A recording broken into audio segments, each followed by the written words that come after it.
Starting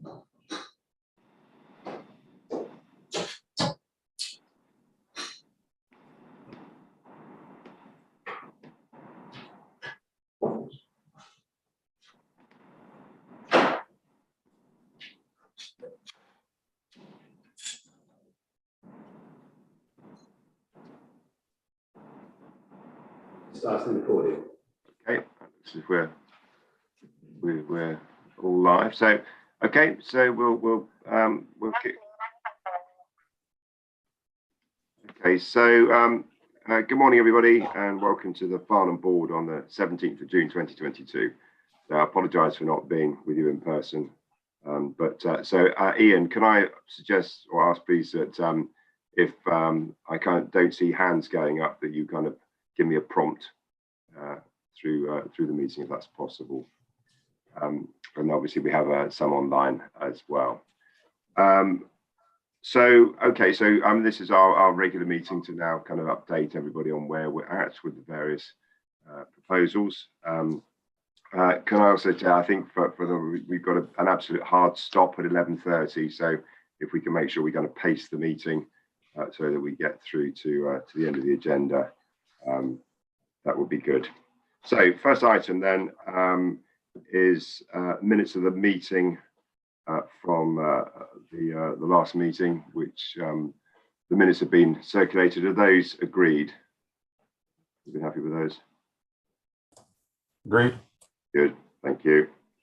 And I don't think there are any specific matters arising that won't be dealt with during the course of the agenda. In which case, can we move then to the first substantive item, which is on project one and the short-term interventions and where we are with that. And Elaine, I think you're going to lead us through that. Thank you. Thanks, Tim. Just starting off then for the rerouting of the HGVs. The update on progress is we've completed the signage design for the 3349 and 8287 roundabout, and we're in discussions currently with Hampshire County Council for approval to proceed. Our next step is obviously ongoing discussions about this roundabout signage. Yeah, I think it's worth saying here, Tim, that we've re-established connections with HCC. We weren't getting any response from them, but there's been a recent flow of emails about several issues that we're taking forward with Hampshire, so they are now firmly on board for this. Thank you. With regards to the wayfinding strategy, across all the projects, we've had a lot of engagement with different groups. We've met with the Surrey Disability Group. We've discussed it with officers at Farnham Town Council, Waverley Borough Council, the draft documents. We've had meetings to review the sign placement checklist, and we've been in discussion with our own highways team, Waverley, Waitrose and Network Rail with regards to signage on their land. And we've also engaged with our product supplier, Truform. We've also been reviewing the cartography comments for the mapping and sign placement. And we've had updates made to the local area map following feedback. And we've also got the colour choice from Farnham Town Council. Our next steps will be to review the local map cartography comments received by all partners, finalise the wider mapping cartography, develop signposting and catchment bridge product, and draft the final deliveries, excluding the artwork, ready for installation for the programme once land permissions have been obtained. Could I just ask, what is the wayfinding strategy? I'm sorry. It's the the big kind of totems that you get in town with the maps on them, which shows you the ways along with the finger posts. So we're really jigging the whole strategy for the town to encompass all new areas which have come forward, and how to get around Farnham in a more modern sort of way. So are we going to have some big new maps? We are, yeah. Moving on to the 20-mile-an-hour zone, our update on progress is we've now had the road safety audit for the detailed design, And we've been talking with our vehicular actuated sign team as well. We've engaged with Historic England regarding the Castle Street design, and we've also completed the actual design updates following the RSA. Our next steps will be to review phase 2 and 3 proposal. We will complete the designer's response for the road safety audit, and we'll be engaging on the programme with the cost estimate with our termed contractors Greenway, along with any potential traffic regulation measures, temporary traffic regulation measures that we might have.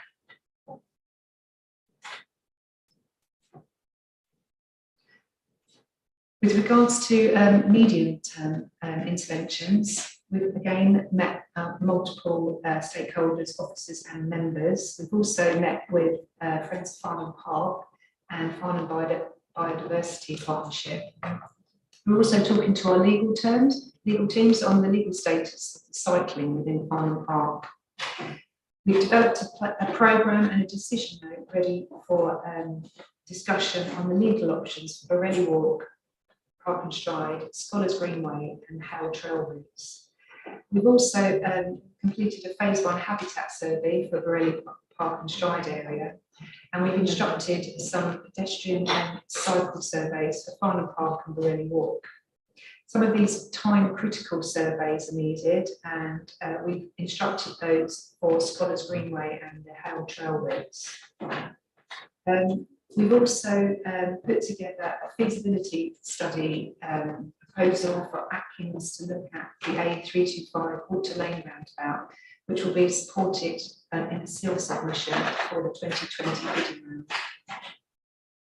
The next steps on this is to progress the A325 Water Lane feasibility study. We'll also be reviewing section 106 for Gardeners Hill Road. We'll be carrying out a Great Crested Newt eDNA survey and a phase 1 habitat walkover survey in Farnham Park. We'll be developing cost estimates and a high-level programme for the Howell Trail and Scholars Greenway schemes, and we'll be completing the pedestrian and cycle surveys in Farnham Park. Thank you, Tim. Thanks very much, Elaine. Any other comments or questions on that item? Catherine has a hand up. Thank you, Catherine. Thanks, Lynn. Just regarding the Water Lane roundabout, I think the Water Lane roundabout is part of the major road network. I'm just wondering whether there's any funding that could be sought from that rather than sell.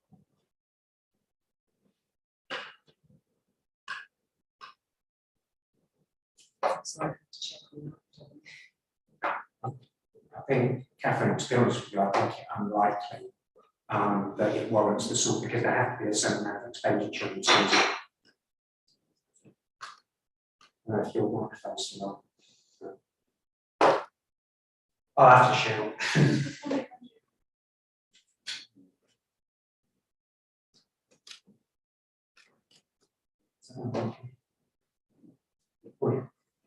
Yeah, it has to be a certain value to track funding centrally with DFT. So for example, they're looking at schemes, towards between sort of 10 and 20 million up to 50 million, depending on whether it's a large local major or an MRM scheme. So it's unlikely there to receive funding.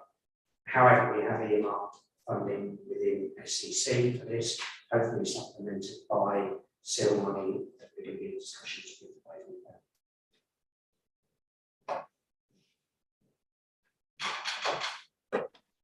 Okay, Jeremy. Thank you very much, Tim. That's very helpful, Elaine. Could I just ask, so that I really understand this, what are the next big things that are going to happen that people in Farnham will actually notice? So I know that we're going to send something around to every household for consultation, which we're going to talk about. That will be a big thing. I can see on this that the 20 mph zones you're expecting to be introduced from December. That's what its current forecast, is that correct? Could you just run through, just in terms of kind of the visible things that people will notice have happened, and when you think the current forecast dates are, because I just think it's really important to create a sense of momentum, people can see things are happening.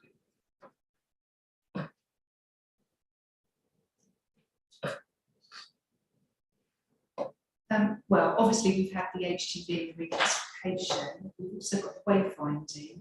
We've got a slight delay because there's been quite a lot of stakeholder engagement on this, and we've also got to get some land permissions. But we should see the wayfinding coming through soon. So we've got our product supplier ready to go, but it's just a case of just So when finding. will those maps go up? You'll probably see them late summer, early autumn. And with regards to the 20-mile-an-hour zones, we're still talking with our road safety team just to finalise everyone's happy with what's going in. And so at the end of the year, we should be installing them. So late autumn, early winter. Anything else? With regards to the medium-term interventions, there's quite a lot of legal implications on that. So once we finalise the part and what we're allowed to do in certain areas, then obviously we'll come forward. But we're bringing a paper to Farnham just to say where we are to make some decisions on the routes we want to go. I think, Jeremy, it's fair to say that we anticipated there would be further on with some of the medium-term interventions, particularly on the walking and cycling side. Chris is brought in as to project manage those in particular because he's had really good experience dealing with similar issues in other parts, including in Weybridge. I think it's fair to say, Chris would say it's challenging at the moment. There are a number of particular hurdles to overcome before we can put the spade in the ground. So it's disappointing, but we do need to make sure that there's legality around these things, and we've also met our responsibilities in terms of environment. Thank you, that's very helpful. I think just in the context, and this might be part of the letter that goes out to everyone, but I think it would just be very helpful to give people a sense, which we could probably do through the good offices of the Farnham Herald as well, as to if the consultation proceeds as planned and the farmers support it, this is the kind of timescale by when you will expect to see new cycle road routes, new street furniture changes. I just think it's great to have that sense of momentum. Yeah, no problem. I'll capture some of that in some of the consultation documents, so it's all kind of out there in the public domain. Okay, Elaine, is there anything else on the interventions, or should we move on to town centre? Thanks, Tim. Okay, so we've been very busy on the town centre at the moment. We have had a business seminar in the town, meeting with local businesses. Can you hear me? I've got problems with all that. Yeah. Okay. We've also produced a modelling note for members and officers on the Simstran and Granix models that we use, and we've shared those with all of the partners, members. We've had a Q&A discussion with the members and officers of all of our partners, so Waverley and Farnham.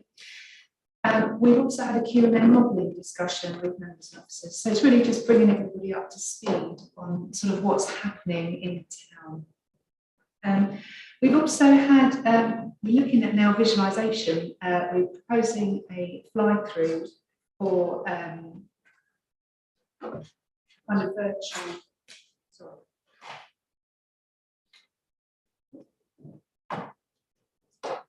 Virtual view of what the town will look like. So that element of engagement is, ramping up speed. We're also in the background completing our preliminary street design work with all of our officers and members for the options. And we've also been working hard with our modelling team to ensure that the model is appropriate and any designs that we have moving forward are correct and still make the town move well. We've also done a revision to option B, which is Downing Street, Castle Street and the Borough improvements with changes to flow to take into account feedback from members of businesses. So we've also included landscape design as well in that, and outside dining for more place. And we're obviously preparing for the summer consultation, which we'll talk about in a moment. We've also engaged, like I said before, a Guildford-based SME, which is a local supplier, called Monroe Studios. They're putting together a fly-through for us. And then in the background, like I say, we're looking at how the modelling is. So there's a bigger counting model and then a smaller simulation model, which will support the design that we're looking at. And then we've also got the local cycling and walking infrastructure plan team review and how that interfaces with the designs. So the next steps, obviously we're going through the modelling still, and we'll be reviewing and interpreting the county-wide and micro simulation model. We'll be refining the designs and taking on to account our partners and officers members' comments. And we'll be drafting material really ready for the consultation. Thank you. Any questions or thoughts to Elaine on that? Catherine Sand. Thank you, Lynn. I think we all found the modelling sessions very useful. There are obviously some differences between the way the modelling is being done versus some earlier discussions that we have had. We've obviously had some follow-up correspondence. As you will be aware, the majority of the increase in traffic that affects North Farnham is not within Surrey, it's within Hampshire. And there is an ongoing concern amongst residents about the ever-increasing numbers of housing being built around North Farnham. Another 500 houses approved within 3 kilometres just last week. So I really would ask that the modelling team gives us complete transparency about the increases in traffic that have been allowed for along the major roads coming into North Farnham in particular, but I do believe it also affects South Farnham to a lesser extent, from not just the whole boroughs, but also from the towns surrounding the area. So we're particularly concerned about traffic increases onto the A287 and the A325. And of massive concern to local residents is still the junction of the Upper Hale Road, Farnborough Road and Hale Road. The TomTom data that's available publicly shows that this is the busiest junction in Farnham at peak times. It's also the narrowest section on the major road network in the whole of Surrey, to my knowledge. And therefore the traffic flows at this junction have to reflect the housing that exists and is planned and approved as of today. And therefore that has to be additive onto what will be displaced from the town centre. It is really important that we are very transparent around this. I know modelling is difficult. I understand that you have used the DFT guidance, but the DFT guidance does not take account of concentrated housing development associated with 4 boroughs, all surrounding the northern boundary of Farnham. And I am very concerned by the term county modelling, because our problems in North Farnham are not Surrey problems, they are Hampshire problems. Thank you, Catherine. Yes, we've been in quite a lot of dialogue this week about this very issue, haven't we? So I think, given the specificity of the routes that you're alluding to, we'll go back to the modelling team, and we've got issues with this microphone, by the way. We'll go back to the modelling team and ask those very specific questions. And I think what you're looking for is some granularity around the impact on those routes, rather than just the global numbers, because from my perspective, I think in terms of the numbers, we are thereabouts. In fact, in some areas, we've got more numbers than I predicted in terms of committed housing. But it's about the impact on those specific roads and the granularity of the modelling around those. So now I've got that very clear. We'll go back to the modelling team and discuss that. David Bingham. It's not just North Farnham as a problem, don't we have South Farnham too, because don't we have the population increase in Whitehall and Borden and the new town, has that been taken into account in the modelling?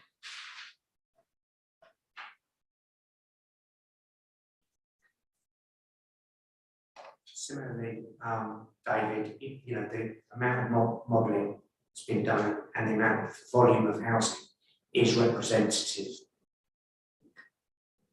On the model. I think the question again we'll ask regarding South Farnham is about the granularity of that.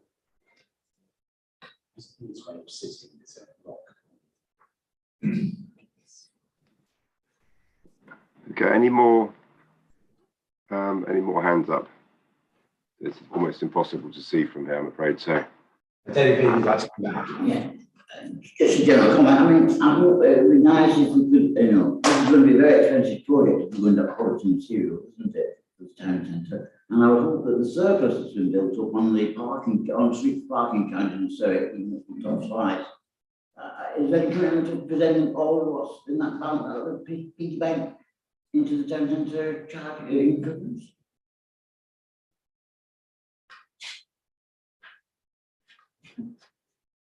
So as part of the funding availability, obviously this is a Surrey-led scheme and that is taking down parking services as part of that scheme.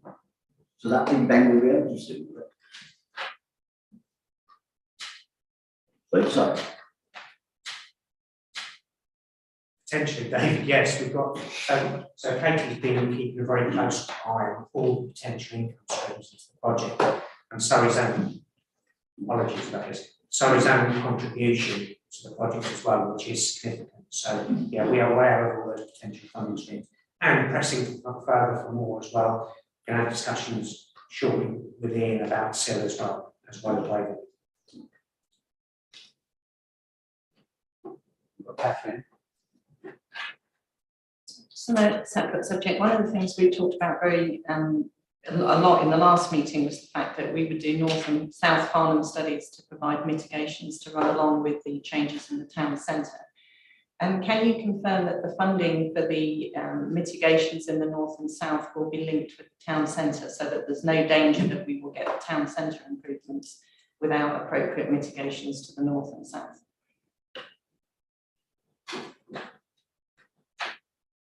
I think that's been a commitment since day one, Catherine, in terms of, if we are getting significant impacts on the North and South, and we're still proceeding with the town centre work, then that becomes an integral part. I think that's been recorded in the board minutes as well. So my simple answer is yes.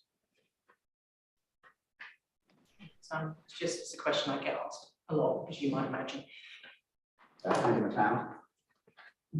yeah, so I think hopefully, Catherine, that there is that reassurance that the modelling will, as best as it's able to, absolutely address the points you've made.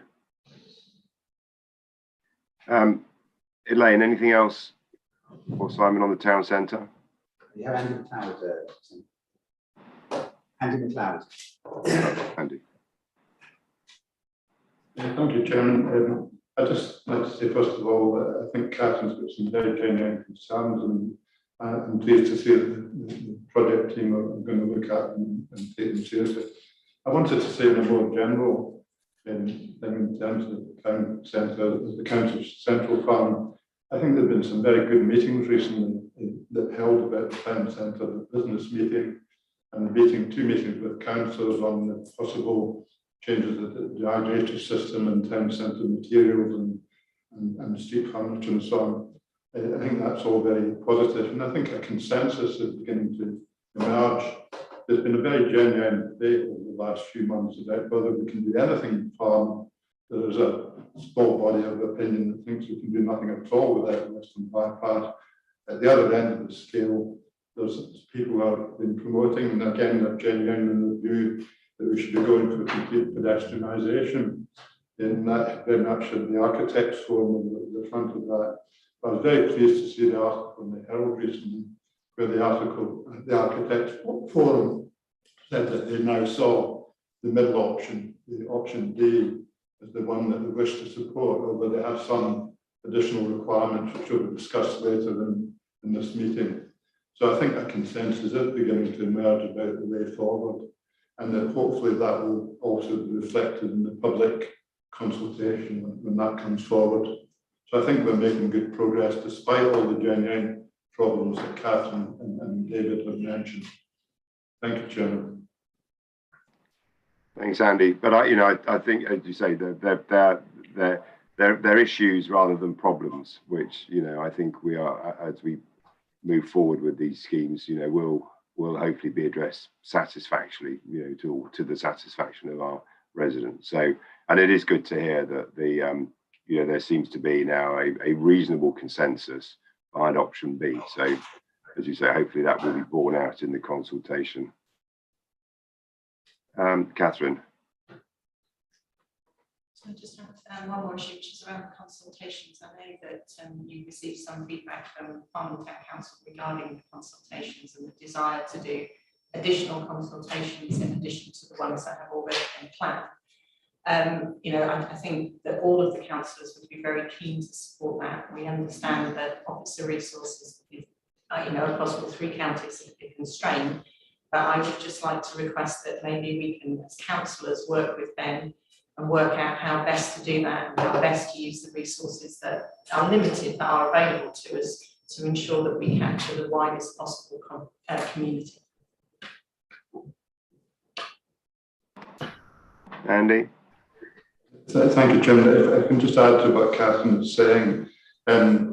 One thing I want to take up offline with Ben, and it follows the discussion between the 3 Surrey councils, is that there was a commitment made when we used to run the LFFs, which was suspended, that we might bring them back later in the process. And we discussed the possibility of having LLFs chaired by the 3 Surrey councils, 3 LLFs, one focused on Central Farnham, one in the south and one in the north.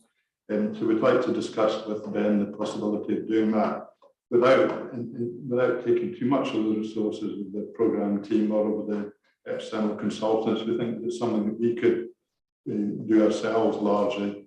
So it's an idea we'd like to discuss with you, Ben. Thank you, Chairman. Basically, what we want to do is need to help people give their feedback. We want as much feedback as we can from towns. I'm very happy to work with you and discuss how we can do more of that. Absolutely. Yeah.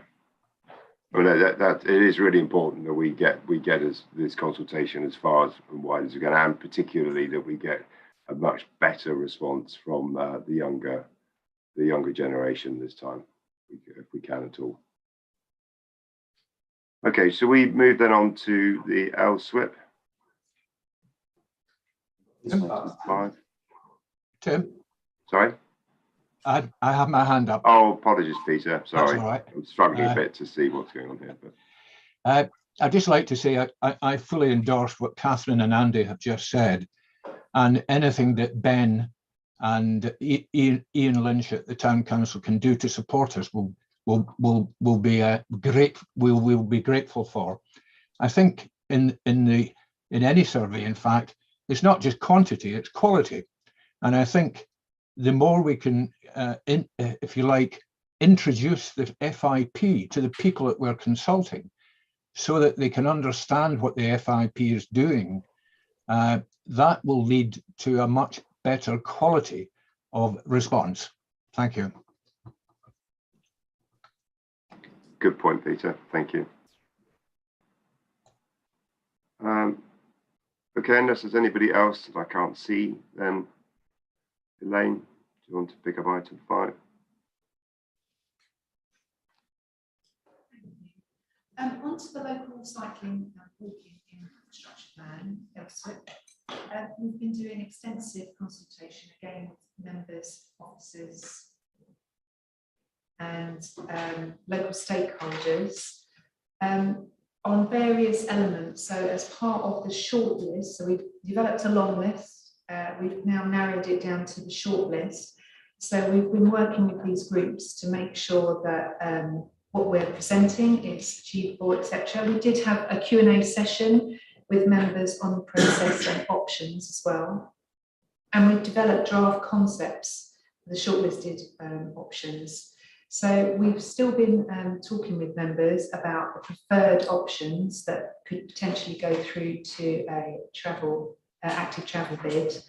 We've also been on site during that period a couple of times to actually look at the routes themselves. The next step is obviously to continue drafting these initial design proposals for these shortlisted routes, cycle routes and core walking zones, accounting for the feedback. We're going to have more stakeholder workshops as well, just regarding these selected routes, and then get ready for funding through the active travel bit as part of the Department of Transport. And obviously in the background, we're continuing the design and putting some costings together of these final ones that we're taking through to the bid. Thank you.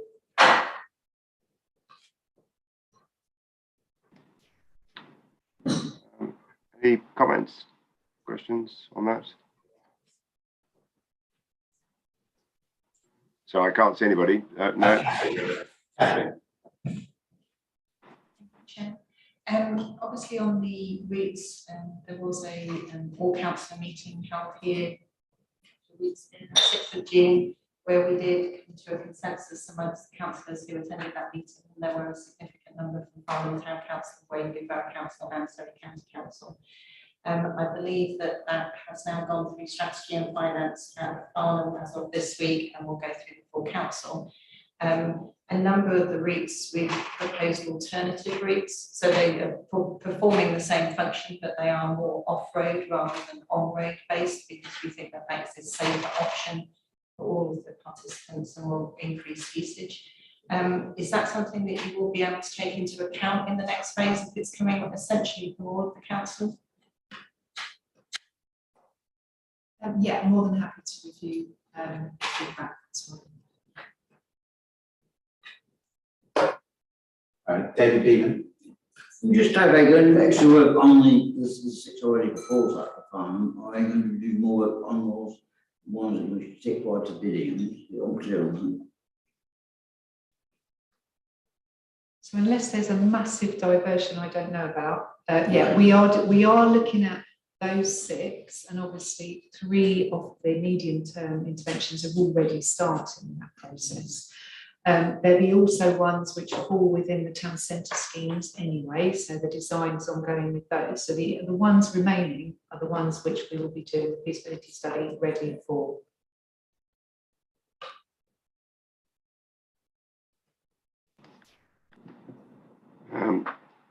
Okay, excuse me. Could you just take the slide down actually, because it's we really can't see anything in the. Thank you. Any other questions on that? Catherine? There was one interface with the Waverley LC whip around the route along Waverley Lane. How is that interface between the Waverley LC whip and the Farnham LC whip going to be managed? Is that going to be managed by this team or by the Waverley team? Luckily, on the LC whip, the same consultant and the same people are working, so there'll be a nice interface between both.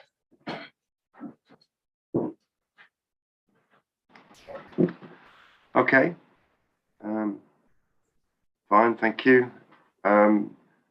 Next item then, the A31 corridor update. So as discussed earlier, we did have a model Q&A session which did include the A31 briefly. We've been doing some outline business case activities, which is with regards to the environment team. So we've been starting to mobilise the preliminary environmental options assessment report. And we've been looking at modelling outputs as part of the full modelling that we're doing across the programme. And we're looking at the air quality and noise assessments from these. Our ecology team have been on site, and we've actually done a phase 1 habitat survey. And we've also been working with the rail partners to ensure that they, on their own projects, are giving supportive statements with regards to the mobility hub and the redevelopment of potential redevelopment of the station area. We're also discussing with Waverley as part of their local plan part 2, the safeguarding policy DM10, which is happening at the moment.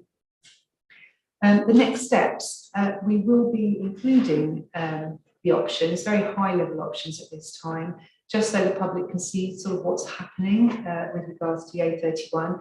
Like I say, it is only a strategic outline business case at the moment where we are trying to earmark funding from the Department of Transport.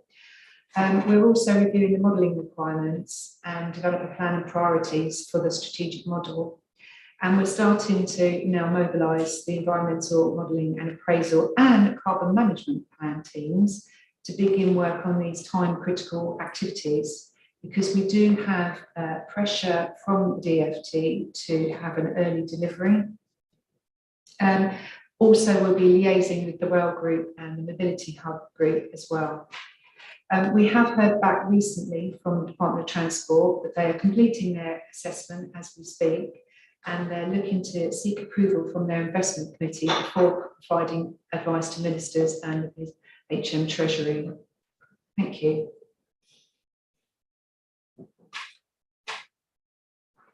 Can I raise one point on what has just been said about local plan part 2?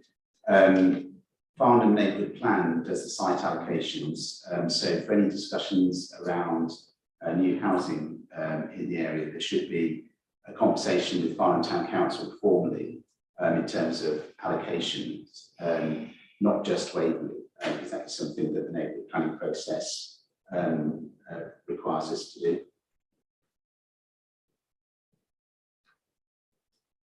Ian, just sort of for information, it was more clarifying what the actual scheme was rather than the implication. Just for future.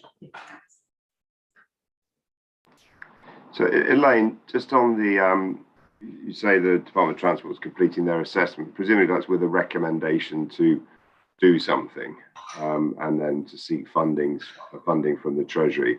Is there anything that we can do helpfully to raise this with ministers before it goes to them for decision?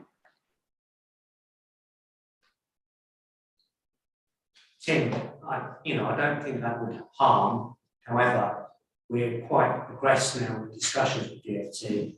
In fact, with this week, we've closed out their specific questions regarding the strategic outline business case to move on to OPC. And we were informed only yesterday that they now have enough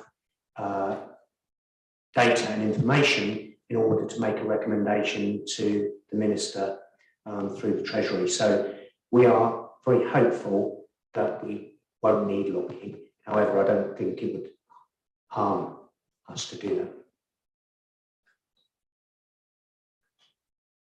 If you would like to make the said representation, MP at your service, Davidson, you could let me know what you'd like me to say in any communication with Grant Chaps. I think that would be very helpful. I think just getting there in advance. So perhaps if the team could draft something for Jeremy, and I'm happy to write as well if needs be. But I think we should try and cover all bases. Okay, that's helpful then.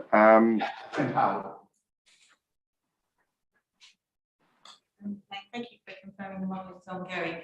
Just looking at the experiences of the Hindhead Tunnel, where obviously the Hindhead Tunnel was brilliant at removing traffic from Hindhead. What it did was it moved the traffic from one place to another in terms of where it jammed, and it now jams on the A3 going into Guildford.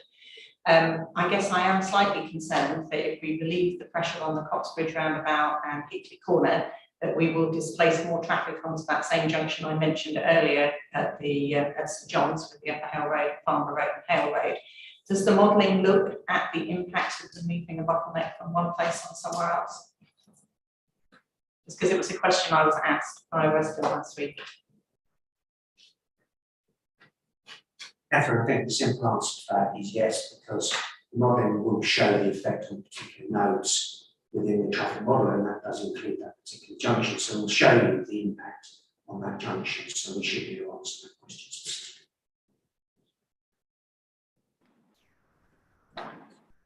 Okay.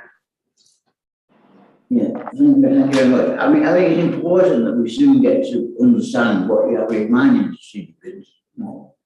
And whether I'll go back to the old underpass or flyover, what was it talking about? I think we probably know that. And I would like to stress here that if there's going to be a major change at that junction, we should not underestimate what the knock-on effects would be during phases of construction on the town. I mean, because that could be quite critical, and if it was coincide with other factors in this, then that would be could be potentially disastrous. Yeah, David, absolutely. So at the moment we have three potential options, and they go from the sort of minimum option up to the more expensive and more fancy, as you alluded to, option. And we presented all of those three options to DFT as it stands at the moment. And there are differing business and economic justification for each of those particular schemes. And in discussions with the DFT, we will come up to a decision where we make a preferred option, as it were. So, and that will be informed within the outline business case, and there will be consultation as a matter of course as part of that.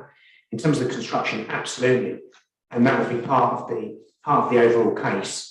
Will be the construction around how we manage traffic during that construction period. So that's not something that we're looking at now, but it is something we will be looking at as a scheme progresses. I believe we mustn't underestimate this topic a little bit faster.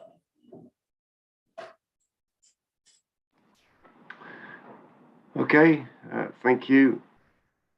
Shall we move then to the overview of progress? Thanks, Tim. So obviously the HGV and reclassification was spoken before. The main HGV scheme is now in place, but the additional signage on the A287 B3349 roundabout is still being discussed with Hampshire. Wayfinding, we're slightly behind schedule on this.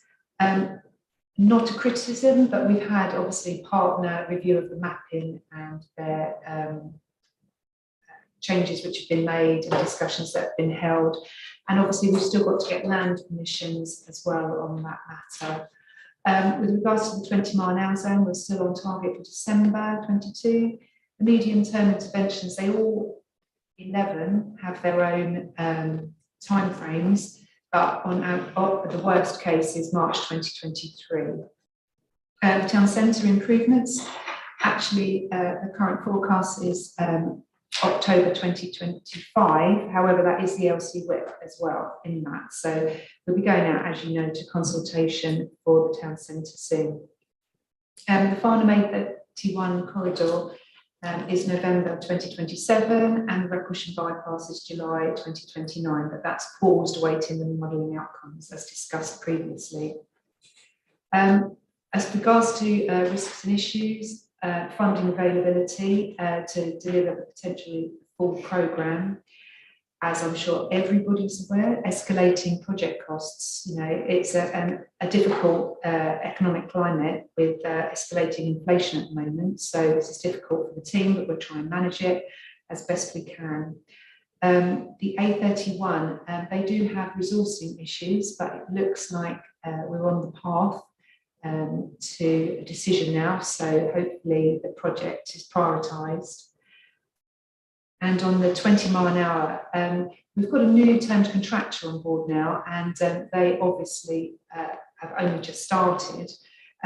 So they're experiencing an issue with resourcing because there's so much to do in Surrey, I think the thing is at the moment. So it is leading to potentially a slight delay, but we're engaging with them to ensure the project is prioritised. Thank you.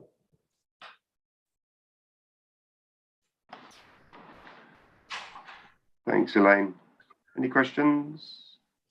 Could I just clarify the point about the wayfinding delay, which has been due to improvements rather than partner review? There were a number of errors in the original documentation and not covering the town effectively.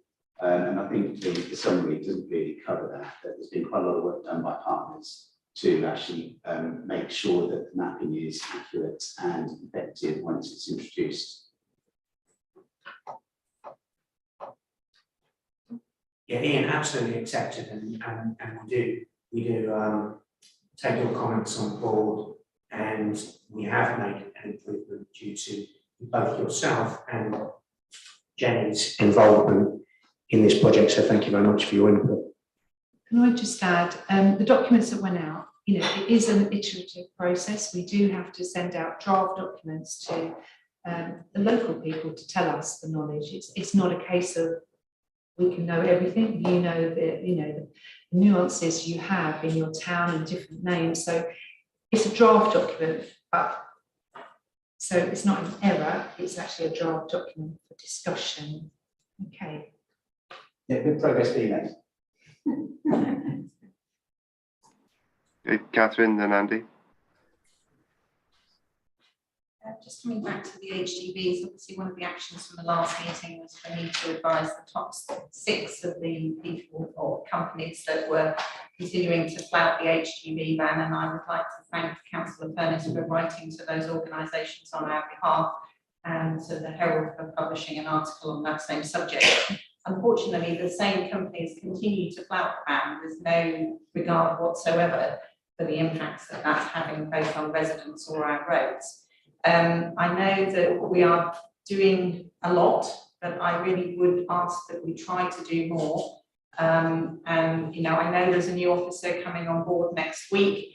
The community HGV watch team is continuing to do its best, but we really do need to see some fines being put out. Otherwise, these HGV operators are just going to continue to flout the ban. I would also say that I continue to have concerns about signage on the A31 on the Hogsback, because feedback from HGV operators is it does not divert them away from Farnham early enough to avoid using the Upper Held Rail.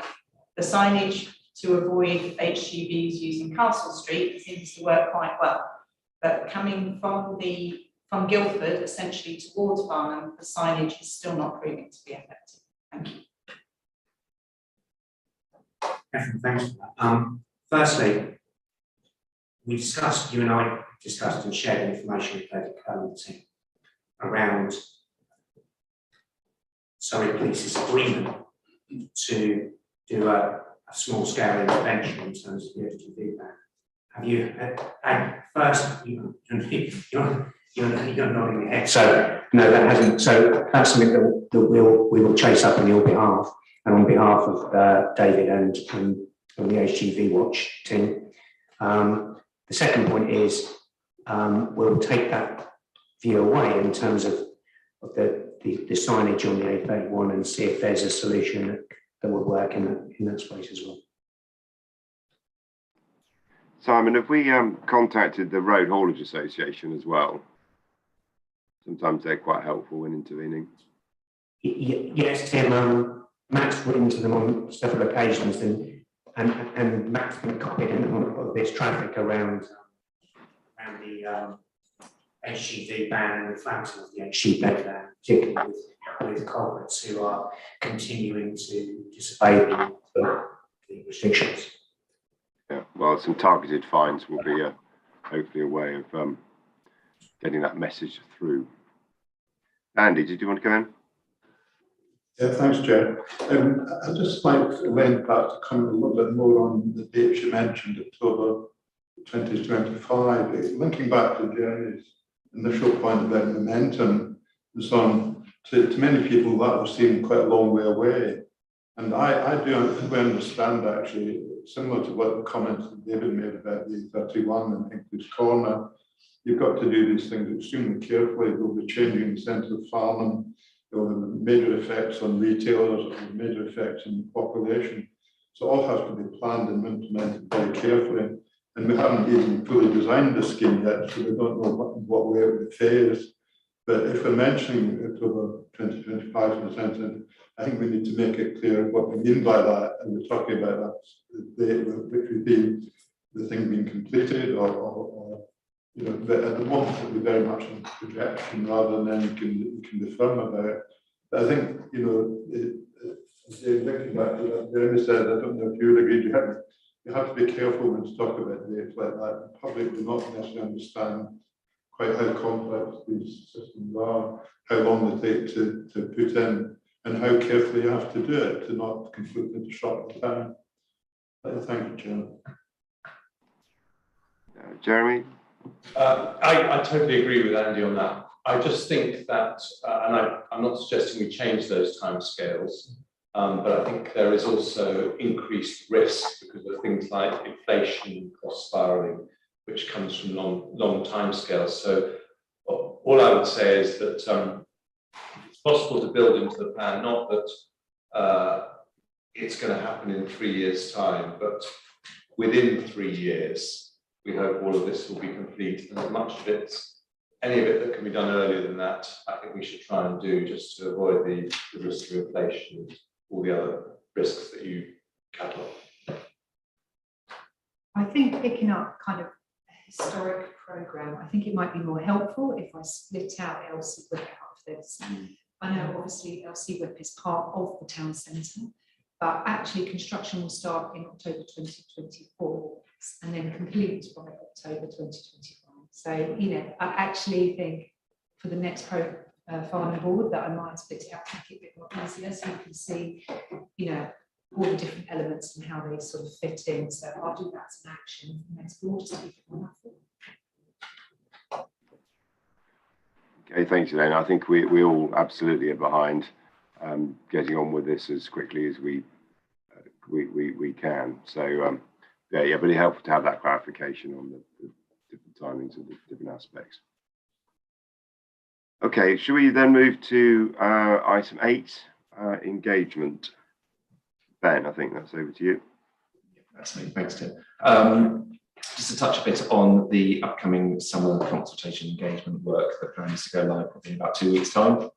And we'll run that consultation through the holidays, and we'll have a couple of weeks in September to give it a push when everyone's back from their holidays. We are consulting on 2 proposals for the town centre. We'll also be asking for early feedback on those 831 options. And what we're going to do, because I know there's sort of the desire to get some really robust feedback on this, is we're going to ask some very specific questions around support for option A and support for option B. So people can say yes, no to A and yes, no to B. So I'm talking a lot with our insights team at the moment. They're just thinking about what that wording will be. And I'll circulate that to you in due course. There will also be broader opportunities for some real nuanced feedback that we're going to be publishing as part of the consultation documents, those detailed maps that perhaps you've already seen already. So we want to be able to get into the granular information about what people feel about those. And just sort of feeding back to what Peter Clark mentioned earlier on, I'm writing some very detailed briefings at the moment. I'm circulating those as well. I've got to sort of work through them a bit more with Atkins just to make sure what we're saying is right. But what we absolutely want to do across all of this, across the town, across the proposals, we're going to touch on the modelling as well, is we want to make sure that residents have got all the information they need to make an informed choice. As I think we've touched on, we're not making a recommendation on this. This is down to the people in the town. And what is absolutely important is we sort of do everything we possibly can to get feedback from as many of those different groups as we possibly can. Some of you will have sort of seen that we've now sent a leaflet to print, so that's very much got a deadline for me. So that's going to be delivered in a couple of weeks' time.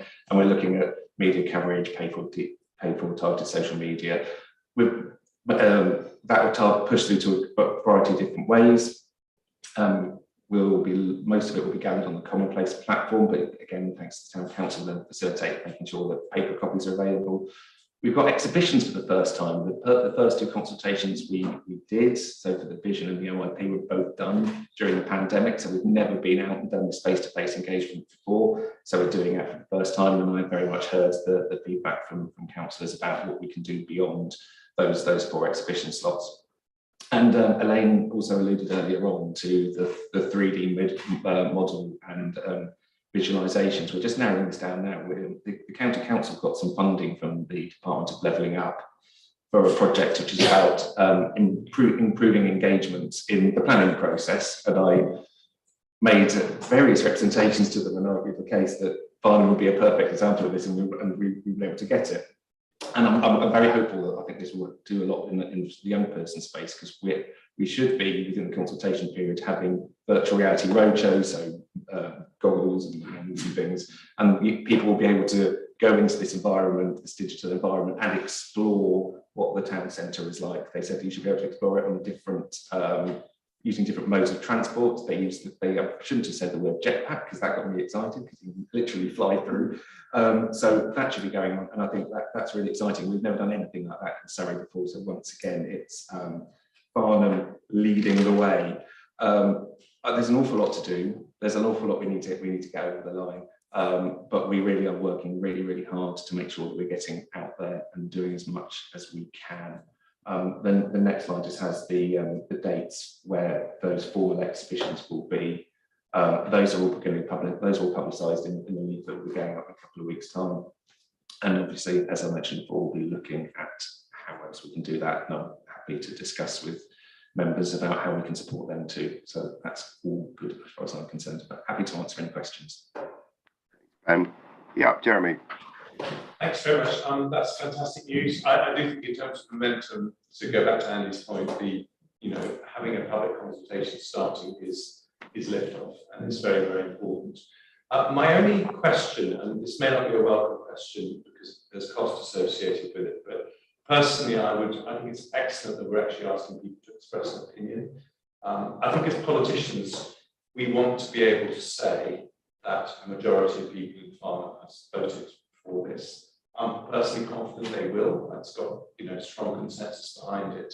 But I think that's very important because there will be bumpy moments in the next few years, which we will need to be able to clearly point that. But I just wanted to ask: are we going to send out a letter to every resident in Farnham to ask them to express their view? Because I feel that just having a consultation where those who are interested turn up and express a view doesn't have the same legitimacy as a letter. I'm not going to use the R word, but a letter that everyone has been sent, at least every household has been sent, giving people the chance to send back a reply pay level. The challenge around a response in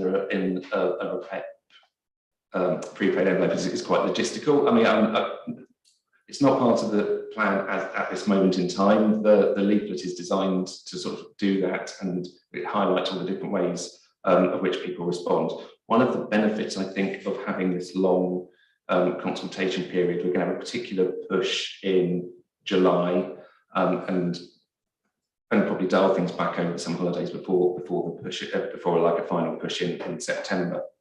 But what we'll be able to do certainly is have a look at how we're doing at the end of that July boost, see where we're at, and we have time then to have a think about what we might do later on to make sure that we are getting figures that you think that are robust, that are reliable for you and enable you to make an informed decision covering the views of the town.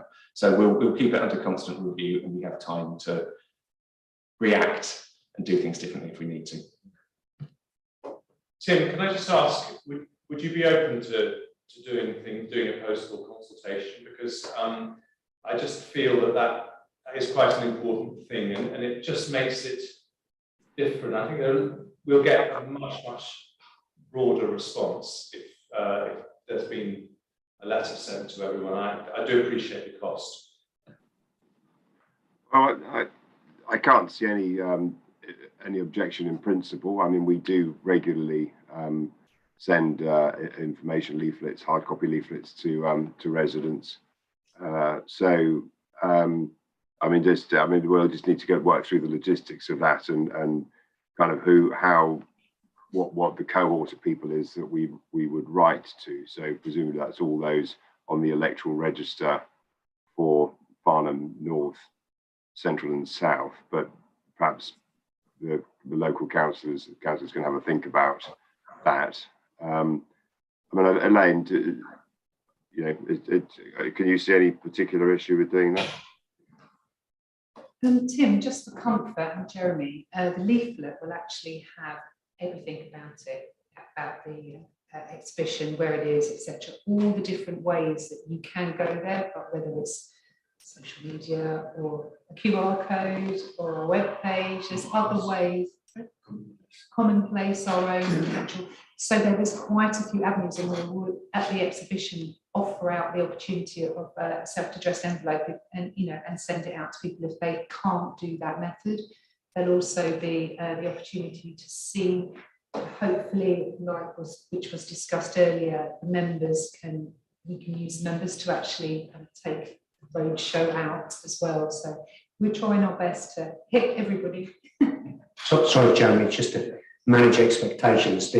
My most recent experience of, we sent out 10,000 leaflets in the Ottershaw, sort of South Chertsey area, in regard to the A320 HIF scheme that's in Ben Spencer's constituency, and we got 60 responses to the planning application, so it was really disappointing. That's not to say that the same similar would happen in Farnham, and with all Ben's ideas and the insight teams, hopefully won't. But that was our latest experience of a mass leaflet drop.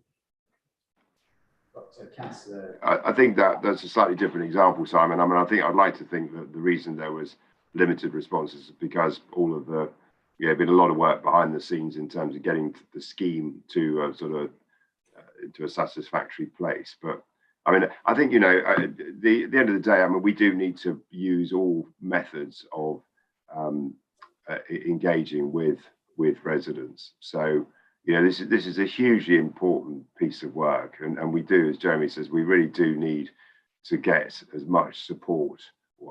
We would like as much support as we can for the schemes. And I think if we've only got a few hundred people, out of what 40,000 or so in the Farnham area, then that wouldn't be helpful. So I think let's take it away and think about how we can do that, because and with all the other things on top of that hopefully that will work. But I think probably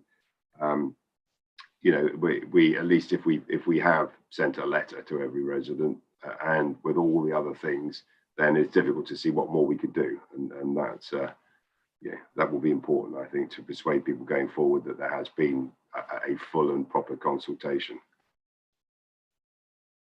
You've got Councillor Martin. Thank you, Tim. Looking at engaging with our residents, especially in South and North Farnham, could we look at the venues in South and North Farnham? At the moment, they're actually just in Farnham Central. Is there a chance of that? Thank you. I've been a lot of feedback on that today. We'll have a look at what we can do. Obviously, there's sort of staffing implications and things, but we'll have a look and see how we can facilitate that. Yes, and I think it's very important to actually work to the rural London, make like that. I mean, it's a bigger rally, it's a bigger breakfast room, it's a bigger bike shop, they could actually use the town centre. But in consultation terms, I think it's important, we seem to be as income as possible. My specific question is, on the 4 dates you've got, and actually there's not 4 dates, you've only got 3 hours slot. Is there a reason why only 3 hours slot? Why can't it be a whole day, for example? Or for example, at the leisure centre, why can't it go on longer than 6:45 to 9 o'clock? We spent time assembling all these boards. Why can't we be a bit longer?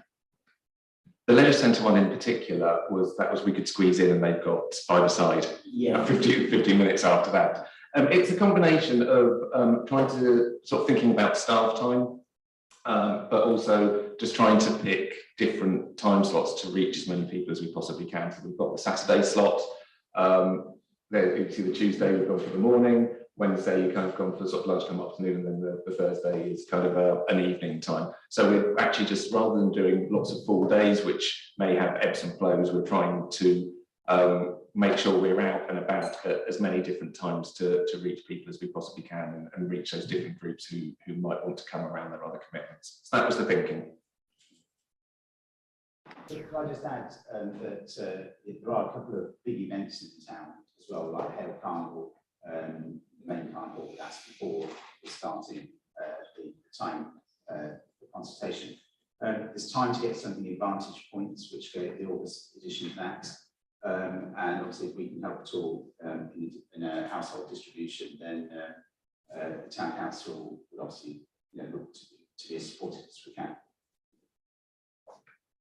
I was aware of the vantage point one, that one's on my mind, so I was going to catch up with Julie about that.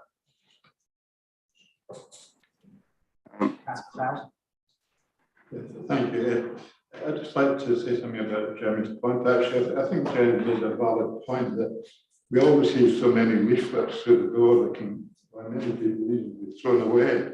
But I think sometimes leaflets can be effective if they're part of a larger campaign. In Farnham, for example, I think the neighbourhood plan campaign was very effective. And that was based on leaflets because it was part of a much bigger thing with lots of other things surrounding, lots of local meetings. But a letter actually does have some value, not necessarily a reply page thing that we expect people to respond by mail, but a letter could raise more awareness of the importance of what's come through the door. You know, that people are more, you know, they take letters more seriously than just leaflets. So just the thought that I'm not necessarily supporting the idea of a reply page thing that would rely on that, but some sort of letter that accompanies the leaflet might be worth considering, is all I'd say, Ben. Just for you to think, I haven't been involved enough, and neither has Jeremy, to be honest, in the first detail what you're doing. And probably Jeremy here doesn't fully understand the campaign you're going to run, but I think Barry's made a valid point that possibly a letter is worth considering. So I'll leave it at that, thank you. Yeah, I'll just come back to that, Andy, quickly. Yeah, as I said, we'll take the feedback and have a look about that in terms of letter drops. You are absolutely right. What we're trying to do, we've got the leaflet, which is going to be distributed to all households, and there are surplus copies which I'll make sure go to other venues around the town as well. It will be part of a multi-channel campaign. We've tried to come up with a very engaging, creative, and you will see that reflected across all the materials. It will be sort of work prominence on social media and things like that. So it would be that sort of traditional multi-channel comms campaign which we'll be seeing over the summer. So it will hopefully the idea, you know, you want people to see things in different places, and it will trigger something in their mind that they need to do it. And obviously we'll definitely do a ramp up in September to mop up all those people who've been putting it off.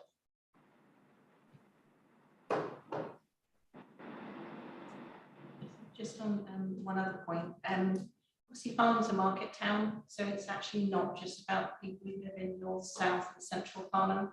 I mean, there are people who live in Crondall who definitely view Farnham as their local town. There are people who live in the Sands, there are people who live in Alsted and Chirk who would view Farnham as being their town.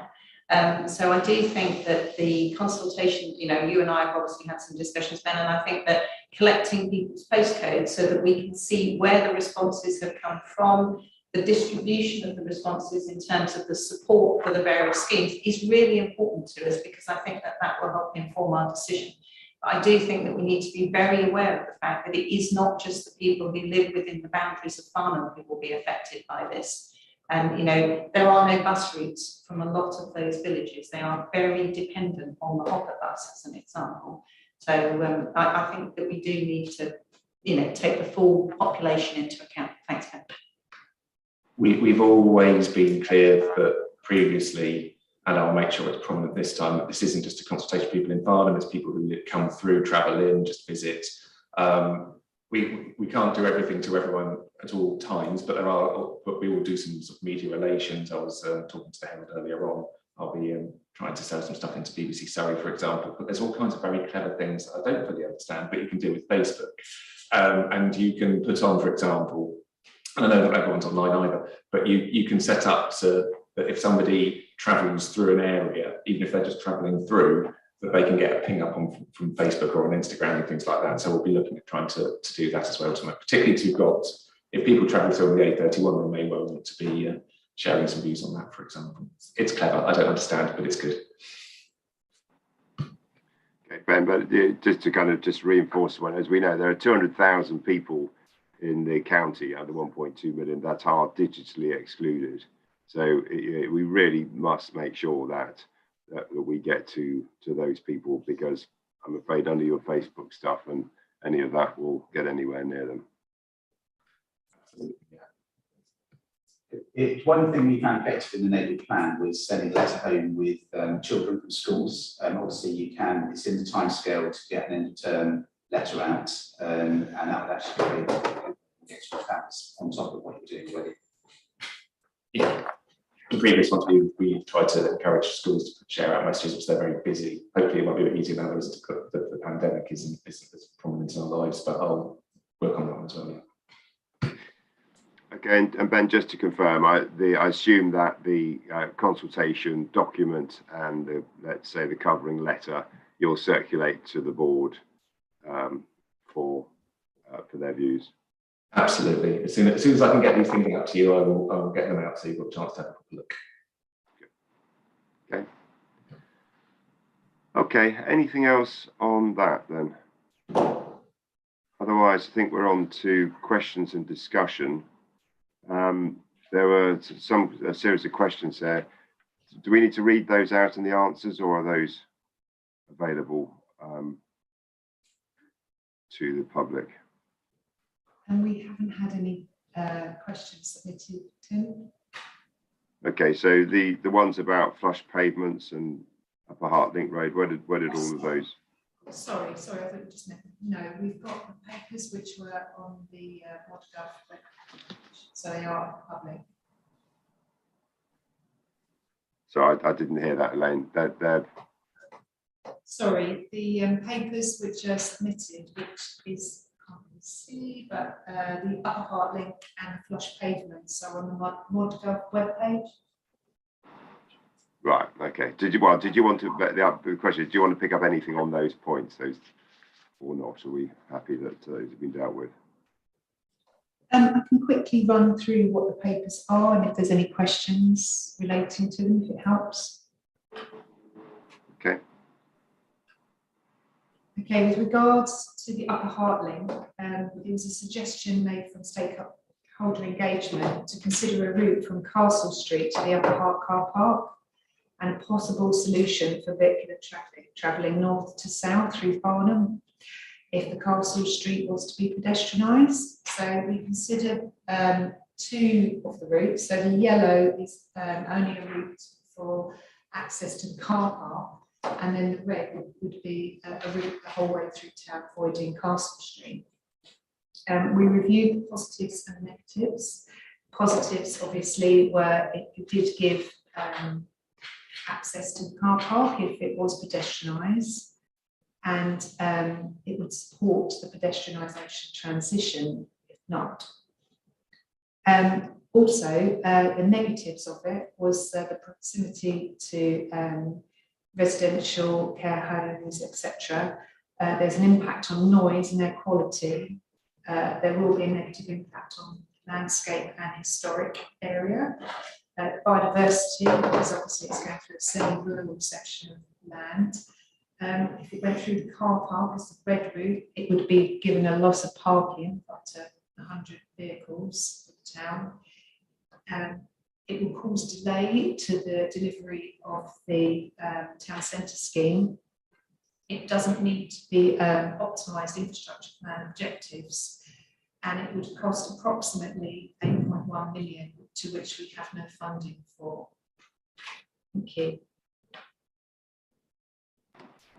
Thanks, Elaine.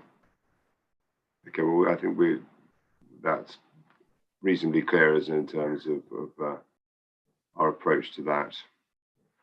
Could I say, Councillor, that that information was not, although it had been requested many times by the Town Council, had not been shared until today. And I think it would be helpful if the Town Council does revisit that, given the points that have been made, because that was one of the key points that had emerged from the formal consultation by the Town Council in its comments. If that's okay to do that. Yeah, no, that's absolutely fine. I can. Yeah, Ian, on that note, this paper was only finished this week, so and in terms of the work that Atkins has done in the background on costings on land acquisition, has only just been completed, hence the timing of this paper coming into this particular board. So if you've got any feedback on this paper and indeed the other paper that we presented today, absolutely fine. I think that would be, sorry, if I may, that would be helpful, because one of the problems we've experienced in the past is that papers get brought to the board and then signed off, but there hasn't actually been any opportunity for them to be reviewed outside the meeting, and that has been one of the biggest causes of frustration for councillors locally. Okay, well, I think Ian, if you can take that back to the town council, then they can have an opportunity. We're not making any decision here today, so it'd be useful to get your input. I would flag up though what Elaine has said, which is currently there is no budget, even if that were supported as an option. So we just need to kind of have bear that in mind. I think we've got Jeremy and Councillor Bean. Thank you. I just wanted to say that this is actually a sort of part of a much bigger issue, which is that if you wanted to move to full pedestrianisation, this is one of the only ways that you can do it. I'm happy to support the decision not to proceed with this, because we've decided that this isn't the moment we're going to go for full pedestrianisation. But I just wanted to say that if in the future we would reconsider that, and I think we've all said that that might be something that we were open to in the longer term, then this would be an option that we'd have to reconsider. So I just wouldn't want this to be rejected outright as a final decision. I think it's right to say that we're not going to proceed with it now. But if we were to decide in 10 years' time, and I'm sure all the same people around the table, that we wanted to go further, then this might be something that we had to revisit. Yeah, thanks, Jeremy. The recommendation of the recommendation is that we pause work on it due to the safety constraints of doing it through routes associated with vehicle traffic interacting with people from the UCA, the school, and the Waitrose, and against the cost, environmental impacts. And then if you only did them into the car park, you were getting a much reduced benefit with very little change in terms of the cost. So it's only a recommendation, and that recommendation is pause, not stop and implement.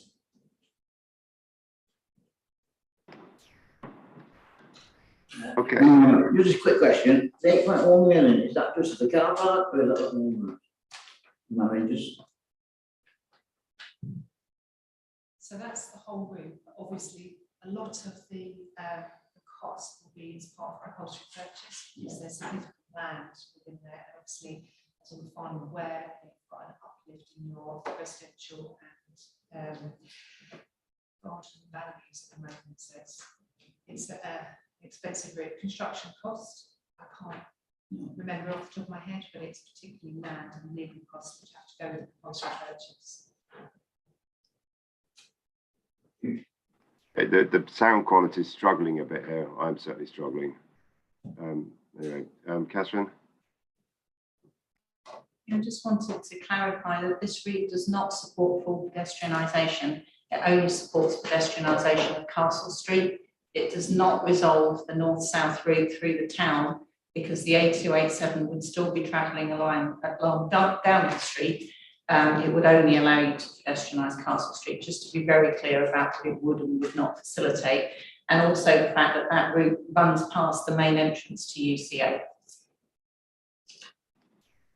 Okay, well, I think we're not planning on having the debate now. So I think let the town council have a little look at it, and we can kind of circle back at a future meeting. But it isn't part of the current plan, but as you know, in any future pedestrianisation conversation, then it would certainly be an option that would need to be included, I'm sure, for discussion. Tim, can I suggest that we discuss this with Farnham Town Council at the next programme board to a time that suits you? Yeah, if that works for the town council, yeah, absolutely. Okay, anything else on item 8, Lane Simon, you want to flag up?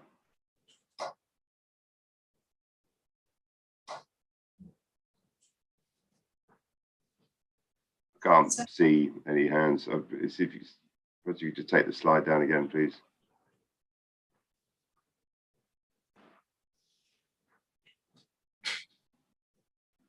Thank you. Anything else? No, can't see any hands unless I missed anything.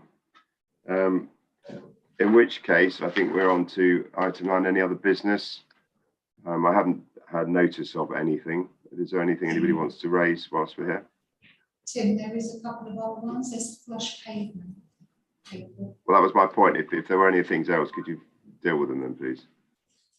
Yes. So on the flush pavement possibility, there were some key stakeholders who wanted to review the possibility of using flush surfaces as part of the design options for Farnham Town Centre, with the aspiration again that this would lead to a potential for pedestrianisation in the future. I've presented the paper, and actually the government are pausing on flush pavements at the moment. These are only for very low traffic areas, and obviously, as you know, Farnham isn't a low traffic town. However, we can do it at crossing points, and as part of our proposals that we're putting forward, we do have raised tables within the different areas of the town where pedestrians like the element on the right of the screen that you can see now. And we will be promoting a lowered curb, but not flush throughout the town. However, it should be noted, even with a full height curb, as the one at Guildford Town, you can see on your left of the screen, it actually still promotes the opportunity in the future of pedestrianisation. So it doesn't preclude it in the future. So we're trying our best to have a lower curb height, but not full height. Thanks, Tim. Thank you, Elaine. Can you hear me okay, Tim? Yeah, just about. Sorry, my mic's not working. The next element was a decision that I'd like is regards to the Farnham Station wayfinding. During the consultation of the draft documents, there is an element that Farnham, Waverley and Surrey all had conflicting views, so I would like to bring to the board that the totems, which now Jeremy can see what they look like in the town with the mapping systems, the ones which are up by the station, on the station forecourt and adjacent to it, one of the questions was Waverley and Surrey would like Brightwells to be signposted, Farnham didn't, and really it's a discussion that I'm not sure why, because it's one of our significant investments in the town. So it's really asking, are you happy for Brightwells to be signposted? It's not an issue as far as I'm aware. It's obviously signposted. So is everyone comfortable that we signpost Brightwells? Yes, thank you. The next element, which is on the screen here, which is next one down, please, is the COVID measures. There's been quite a lot of discussion about this element of Downing Street. Go to the next slide, please, Ian. The existing lanes have been marked out as 2 lanes still, and with arrows as well, which reduced to a 1-lane pinch point between Union Road and Lower Church Lane. And there's a potential to cause conflict because obviously 2 vehicles travelling side by side could make cyclists particularly vulnerable, or if we have a really good vehicle, which happens to be in the town for that, it could be a safety concern. There's also some other elements which we've been made aware of by our highways team, of pedestrians tripping over bollards while crossing Downing Street and loading, causing lane flow to be affected. There's a couple of options that I'd like everyone to consider, which is removing the 2-lane markings and arrows to create a single lane west of the junction with Union Road and Longbridge, which is immediately after the turn of Central Car Park. B, create a space for loading by removal or relocation of some planters and bollards. Fully C, fully remove the COVID measures for the whole length of Downing Street, or D, leave all COVID measures in place in Downing Street. Our recommendation would be A and B, which is to remove the lane marking demarcation and just create a couple of spaces for loading. Catherine. Can I say that this is the first time I've seen this, and I don't feel really very prepared to have this conversation. I actually thought we were going to talk about Park Row based on the notes from the meeting, because there's obviously been 2 HGVs that have struck the grade 2 listed buildings on Park Row, and there's been a fair amount of feedback on the COVID measures and the changes around Park Row because of the COVID measures. So I think that my personal view is that we need to have a separate meeting to just talk about the COVID measures. I mean, that's just my view, because I think that if we're now looking at town centre changes not being made until 2024, 2025, we probably need a broader discussion on whether these temporary measures stay in place until that time period. That is just my view, and I'm afraid the slides have slightly caught me off guard as to what the conversation was going to be. I'm sorry. Just quickly, it's come to light recently, which is why we're quickly bringing it to the board, because obviously it's a safety concern. So maybe I can ask Tim if it's appropriate for us to let the groups consider it and come back to us, please. Yeah, I think, Jeremy, did you have your hand up first? No, you didn't. No. Yeah, I'm with Catherine. I think, it's the first time I've seen that as well. So I think we probably should take this, we'll have a more detailed conversation, because, if we are going to take them out, then we're not going to see any replacement for a couple of years potentially. So I think it would be worthwhile, again, engaging the town council and to having that discussion. So perhaps we can do that, take it forward on that basis. Yeah, Councillor Martin's hand up, don't you want to take it? I have to concur with that. I think we need a discussion. I think we'll be going backwards if we take the COVID measures out. That's my own personal view as being a retailer. In Downing Street, the people, businesses and residents have actually taken the shift quite well and using Downing Street in a different way than they were doing it 3 years ago. But I think we need to have a discussion out of this meeting with the town council. I haven't had, and since I work there 6 days a week, I haven't had any issues about people tripping over for at least the past 6 months. Thank you. Okay. Tim, we have been, so the tripping up has been a recent issue. The issue of confrontation between cyclists and HGVs has been ongoing. And that's particularly at the corner with Downing Street. I cycled it myself this morning. I went around to review it before I went to see the Farnham South campaign. Anyway, so okay, well, I can see absolutely that there is a conflict at the bottom of Downing Street. I think if you look at the recommendations, it's really about easing that conflict at the bottom. And our recommendation is not about removing the COVID measures in totality. All right, well, we need to have a more detailed conversation, particularly if there are safety issues, then we kind of need to know what those are and assess the risk if we leave in the measures and so on. So can we just get something put in the diary for half an hour at least next week if possible, and get the town council's feedback, but within the next few weeks if we can get a landing on that.